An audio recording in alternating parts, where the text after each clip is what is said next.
Olá, queridos amigos, queridas amigas, que a graça e a paz de Jesus esteja com cada um dos amigos, que o sol da justiça que é Cristo possa inundar seus corações, dando-lhes o devido entendimento, sabedoria, e que todos tenham um feliz dia. Vamos à lição? E hoje, terça-feira, 17 de junho de 2025, a lição 12 de hoje, ela tem como título Adorando a Imagem Novamente. Teólogos e estudiosos das Sagradas Escrituras, já há muito tempo, eles vêm observando a conexão que existe entre o livro de Daniel capítulo 3 e o livro de Apocalipse, que falam dos eventos finais, dos últimos dias que antecedem a volta de Jesus. E com razão, né, porque o livro de Daniel, no capítulo, principalmente o capítulo 3, ele narra a ordem do rei Nabucodonosor, que ele exige que, aqueles três hebreus eles adorassem realmente a imagem que ele havia feito de uma estátua de ouro, e que se alguém desobedecesse essa ordem, seria punido com uma morte, né? Isso está lá em Daniel 3,15. E da mesma forma, este evento ele é refletido justamente no livro do Apocalipse, que ele prediz sobre adorar uma imagem quando a besta executa e constrói a imagem e que todos deveriam adorar perante aquela imagem, lá em Apocalipse 13,15. E assim todos que desobedecerem, mas no fim dos tempos acontecerá isto, todos serão punidos com morte. E a lição de hoje, baseada ali no livro de Apocalipse, capítulo 13, versículos 11 até 17, Apocalipse 14, versículo 9, versículos 11, Apocalipse capítulo 16, versículo 2, Apocalipse capítulo 19, versículo 20 e Apocalipse capítulo 20, versículo 4, a gente vê aqui um contraste, né, do Apocalipse, que ele apresenta os mandamentos e estatutos de Deus e também os mandamentos do homem, que ele mesmo executou para que as pessoas obedecessem. Em Apocalipse capítulo 13, versículo 12, é mencionado de que a besta que surgiu da terra, que foram protestantes que saíram da Europa, fugidos realmente pela perseguição em decorrência da sua fé cristã, e que eles fizeram dos Estados Unidos sua terra natal, e a besta surge realmente desse sistema, realmente da América do Norte. Esta besta, ela exigirá que todos adorem a primeira besta, que ela surgiu do mar, que é a Roma papal, né? Ou a Roma espiritual. E aqui menciona, em Apocalipse 13:12, que esta besta, que ela foi ferida e que depois ela havia sido curada, né? E esse foi o tempo quando o Papa foi preso, Papa Pio VI, ele é considerado realmente como uma ferida, né? Mas que depois foi solto e que essa besta ela obtém estratégias para elevar realmente este domínio papal, porque é uma união entre as duas bestas.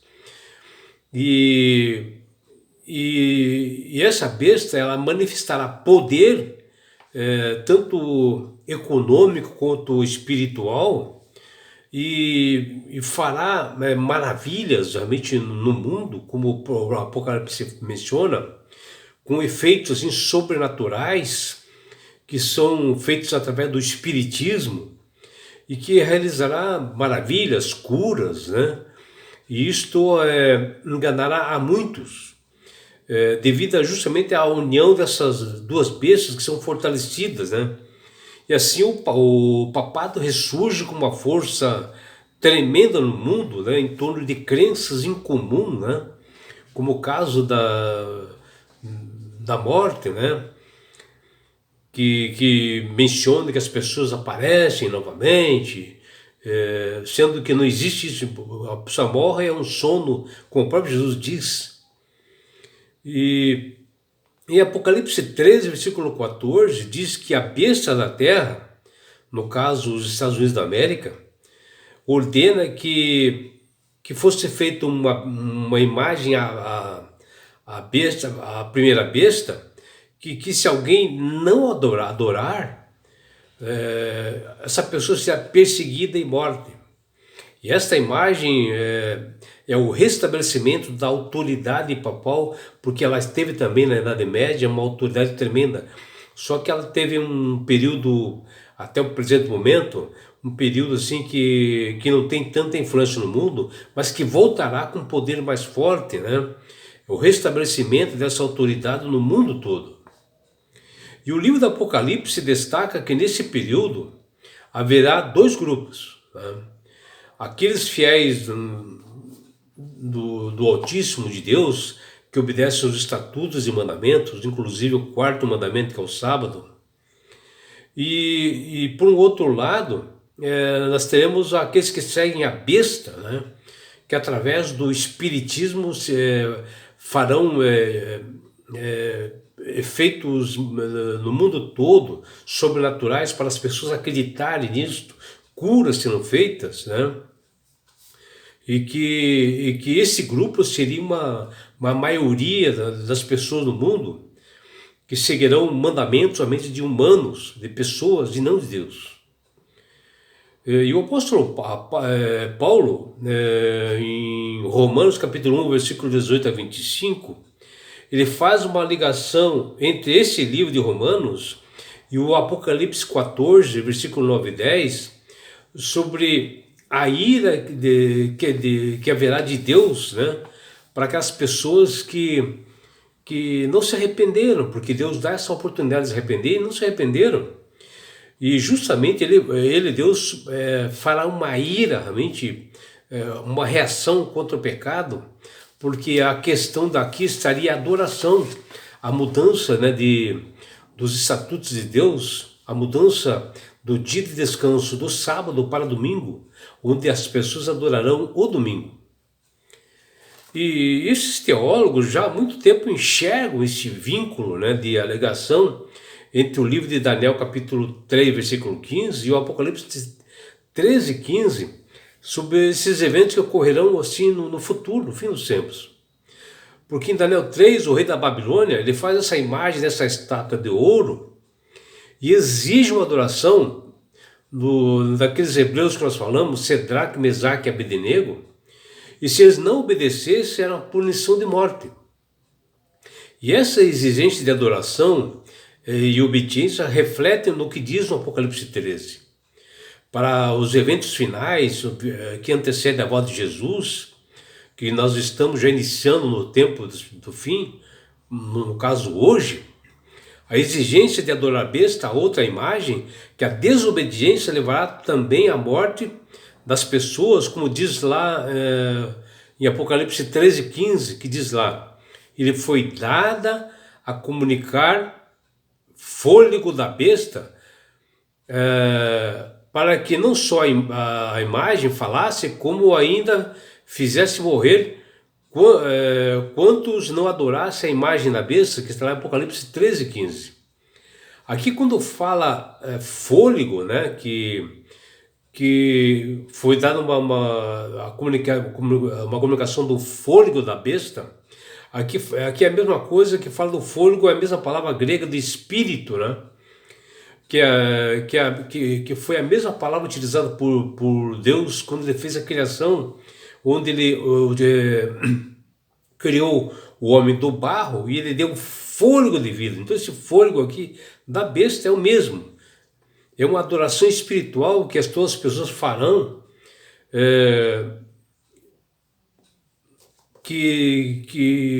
em que exigirá uma adoração realmente as pessoas, ou você adora a Deus, mantendo os estatutos e mandamentos, ou você vai adorar a Satanás. O que nós devemos saber é que a Bíblia informa das profecias principalmente de Daniel, que ao findar o período da supremacia política, né, dos impérios, o sonho desvendado do rei Nabucodonosor, da Babilônia, que está lá em Daniel 12, aquela estátua com materiais assim diferentes, reinos diferentes que passariam no mundo, como de fato ocorreu, ao findar tudo isto, Roma passou a reger as nações através de um poder político e religioso, através do Papa, que terá esse poder no futuro. E o pontífice, na época, tornou-se a figura mais importante do globo na Idade Média, e a sua palavra passou a ter vigor, poder em todas as esferas da sociedade. E na Bíblia mostra que existem diversas semelhanças entre o chifre pequeno, que Daniel fala lá no seu livro, com a besta que emerge do mar, que é a Roma papal de hoje. Ambos, portanto, representam o mesmo poder, a Roma papal. E a besta que surge da terra, ao contrário da besta que surge do mar, que surge assim do meio do povo, representa um poder que surge de um lugar deserto e pouco povoado. Foram aqueles cristãos protestantes, né, que fugiram da perseguição lá da Europa. Eles procuraram viver a sua crença na América do Norte, com ideias de liberdade civil e religiosa. E como os dois chifres que Daniel fala no seu livro, que não possuem coroas ou diademas, como a descrição da besta do mar papado que possui, eles não se referem a reino, mas como diz Daniel, aparenta-se um cordeiro, sabe? E essa besta é justamente para enganar as pessoas, é justamente essa besta da terra, por ter uma ideologia assim, cristã, mas que no fim revelará a sua verdadeira face como o dragão, ou seja, como Satanás, que diz lá em Apocalipse 13:11. E as bestas se unem assim, tanto a do mar, que é o papado, e a besta que surge da terra, que é a América do Norte, um sistema, no caso dos Estados Unidos. E assim, as duas faces de Roma pagã e a Roma espiritual estarão à tona com poder no fim dos tempos. As bestas unidas tirará a liberdade de crença, a liberdade econômica, né? Que está lá em Daniel 3,17, e até o direito fundamental de ir e vir. E por isso que João, em Apocalipse 14, nos diz: temei a Deus e dai-lhe glória, pois é chegada a hora do seu juízo, que está lá em Apocalipse 14:7. Nos chamando que nós observarmos as atuações da besta, né? Querendo exigir a adoração, mudando do sábado para domingo, que nós devemos buscar o Senhor, nos consagrar, para nós não sermos realmente contaminados por isso.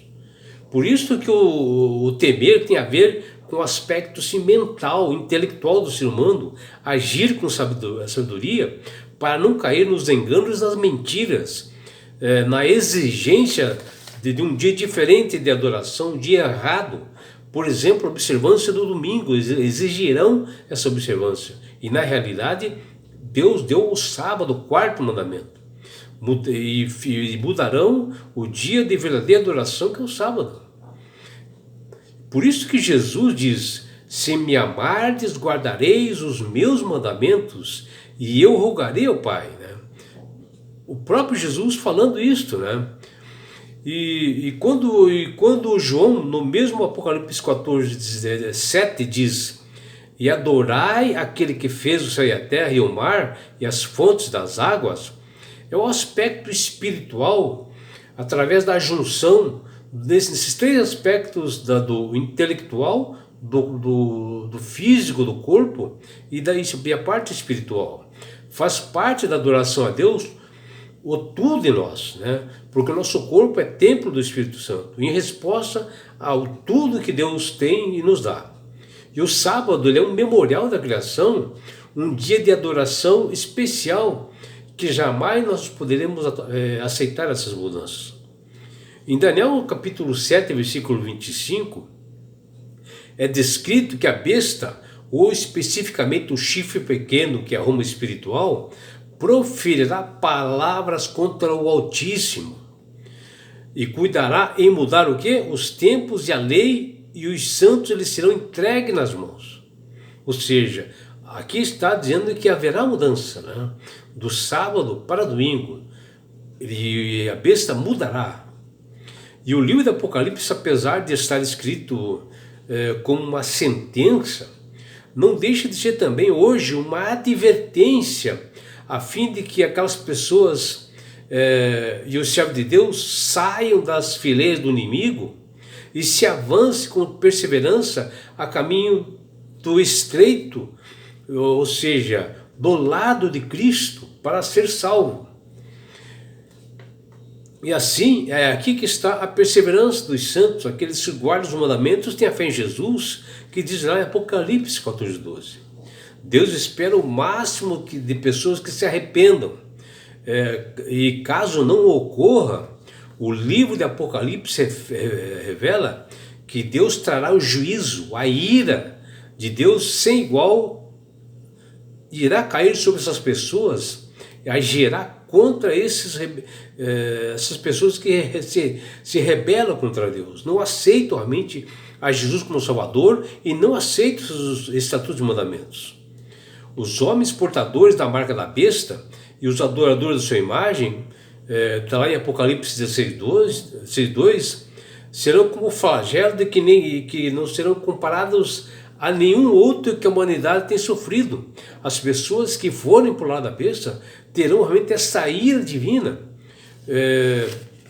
E isso será como lá nos dias de Noé, que diz lá em Mateus 24, versículos 37 a 39, os ímpios não perceberão o fim da graça, até que eles foram atingidos por essa tempestade de cólera divina, que diz lá em Apocalipse 16:1.